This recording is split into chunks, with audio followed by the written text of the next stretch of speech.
quando se distribui um livro para meio milhão de brasileiros, para dizer como é que chama? Para dizer que nós quer peixe e que isso é português? A Revolução Chinesa verdadeira, que leva aos padrões da China, são a sua milenaridade, 3, 4 mil anos, tudo bem, mas, sobretudo, quando desopilaram o maoísmo e a Revolução Cultural, por uma opção de universalização de uma educação científica, dura, pesada, grandes universidades, investimentos tecnológicos, industriais de ponta. Eu creio que nós temos um déficit enorme em relação a esse país, especialmente no caso da China, com os grandes investimentos no que eu chamo de capacidade de poder de longo prazo. Os americanos souberam fazer isso, os ingleses fizeram em seu tempo, a Europa em parte, apesar das suas dificuldades, e que nós provavelmente nessa região que estamos aqui, nessa parte do mundo, talvez sejamos o único que tenha alguma capacidade de um projeto nacional de desenvolvimento próprio e capacidade de integração altaneira no sistema do poder global, com vizinhos ou sem vizinhos, preferência com eles. Aqui está, meu último dado.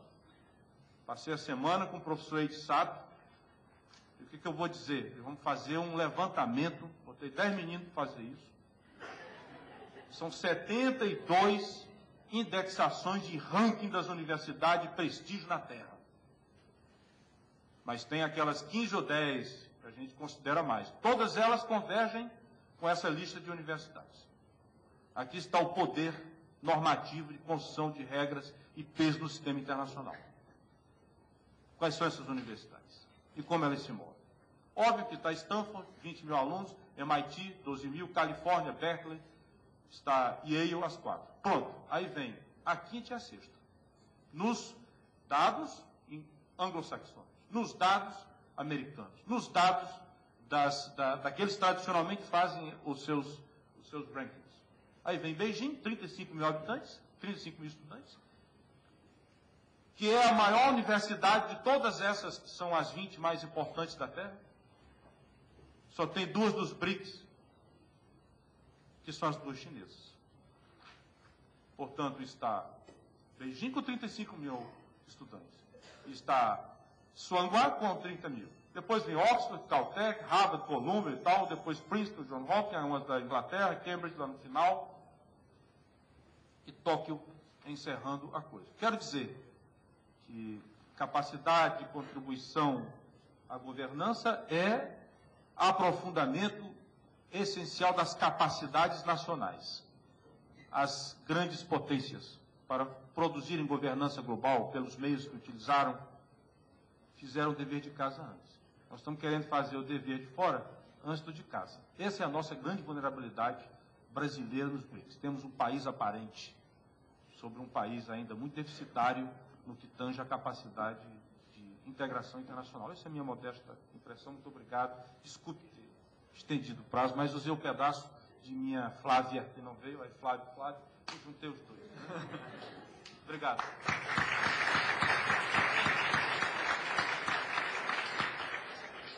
Muito obrigado, professor José Flávio Sombra Saraiva. Eu queria passar a palavra para o professor João Pontes Nogueira.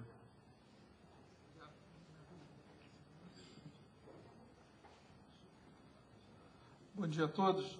É um prazer estar aqui nessa mesa com o meu colega Flávio Saraiva, lá da UNP, e meus colegas aqui do IRI, Mônica e Fabiano, para discutir o papel dos BRICS na política internacional.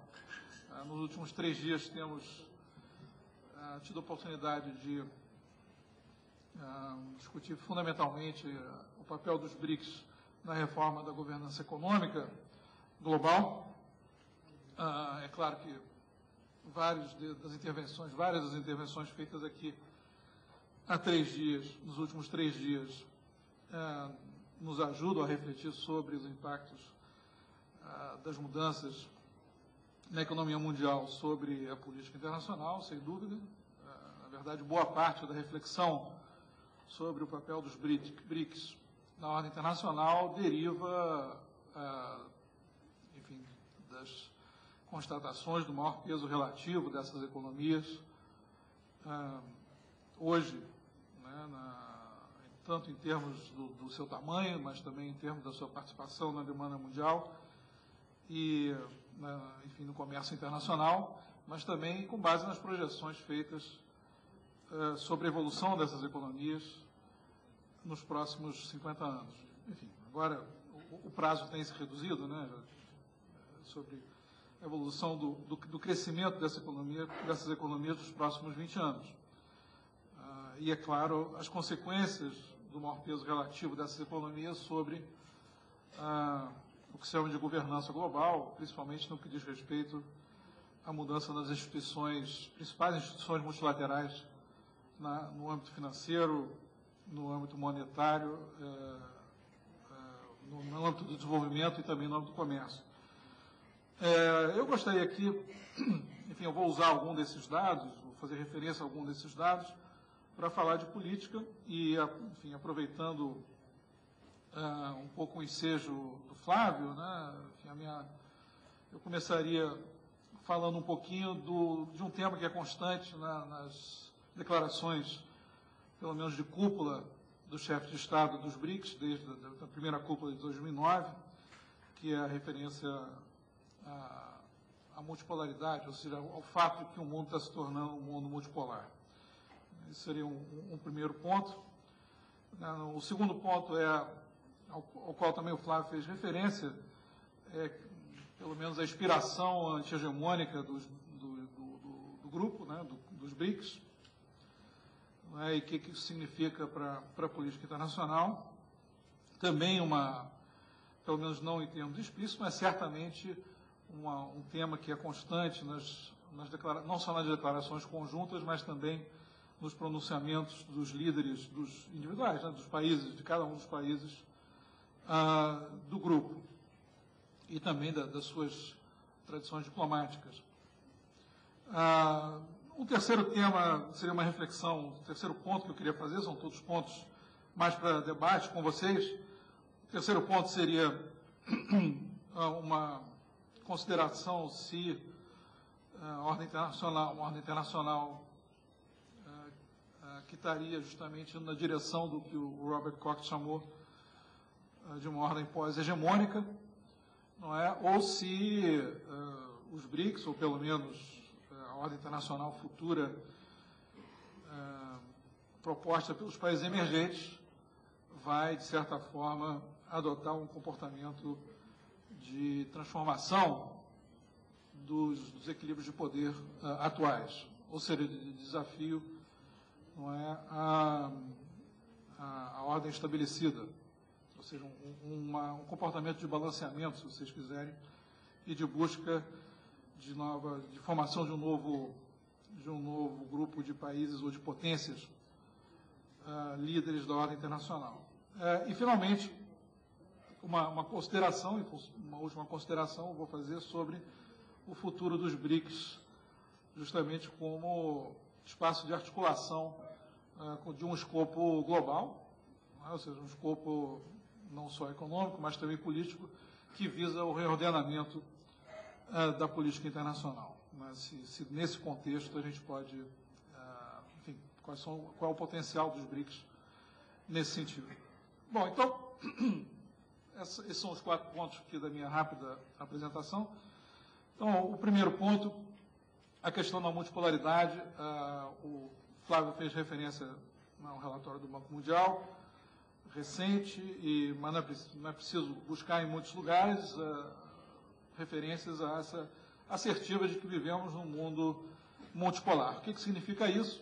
Bom, depende do freguês, é claro, mas normalmente essa assertiva é feita não só pelos países emergentes, mas também por pensadores que estão convencidos do inevitável declínio dos Estados Unidos como potência global, não é? Mas não só como potência global, mas também como principal potência líder da ordem internacional. Não é? Isso não é um tema novo, certamente. Ele é colocado hoje como uma aspiração, como um objetivo. vocês que estudam relações internacionais sabem que a questão da multipolaridade, na teoria estrutural, tem mais uma função descritiva do que propriamente normativa, ainda que vários críticos, inclusive críticos realistas, denunciam o caráter normativo da teoria que se quer positiva, não é isso? Mas, de qualquer forma, normalmente a multipolaridade, nos textos que a gente está acostumado a ler, descreve simplesmente uma mudança no número de polos de poder numa ordem internacional, seja da bipolaridade para a multipolaridade, ou, no caso presente, da unipolaridade para a multipolaridade. Isso se dá através da mudança no equilíbrio relativo das capacidades de poder das potências. No caso das concepções mais realistas, isso pode se dar, seja através de processo de balanceamento, não é? Seja através de conflitos, é claro, guerras que mudem as capacidades relativas de poder, não é? E para alguns até através do que alguns chamam de balanceamento interno, ainda que isso seja objeto de ainda controvérsias. De qualquer forma, a questão da multipolaridade está presente, por exemplo, no discurso da diplomacia brasileira, desde os anos 70, no mínimo. Basta pegar qualquer discurso do ex-chanceler Araújo Castro, não é? Ou do próprio Silveirinha, não é? Para encontrar assertivas de que hoje vivemos num mundo multipolar, pelo menos do ponto de vista econômico. Muitos teóricos, analistas também da época, afirmavam, diante das mudanças na economia mundial dos anos 70, não é, de que a economia mundial caminhava no sentido de uma descentralização maior. Isso em função, da recessão nos Estados Unidos, em função da ascensão das economias asiáticas, e também em função dos milagres econômicos como o brasileiro, não é, que sugeriam que os polos econômicos de poder estariam se descentralizando no sentido de uma multipolaridade econômica que conduziria necessariamente a algum tipo de democratização da ordem econômica internacional. Não é? E daí, enfim, toda a temática dos anos 70 em torno da nova ordem econômica internacional. Então, não é uma coisa nova.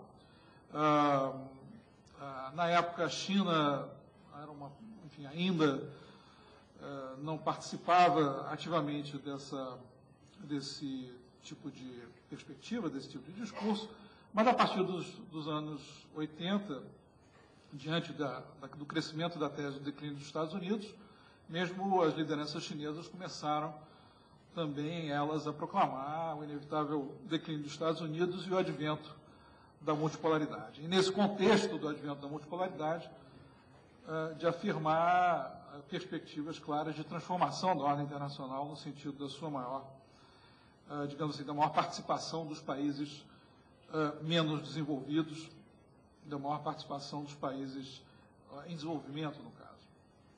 Hoje em dia esse tema está de volta,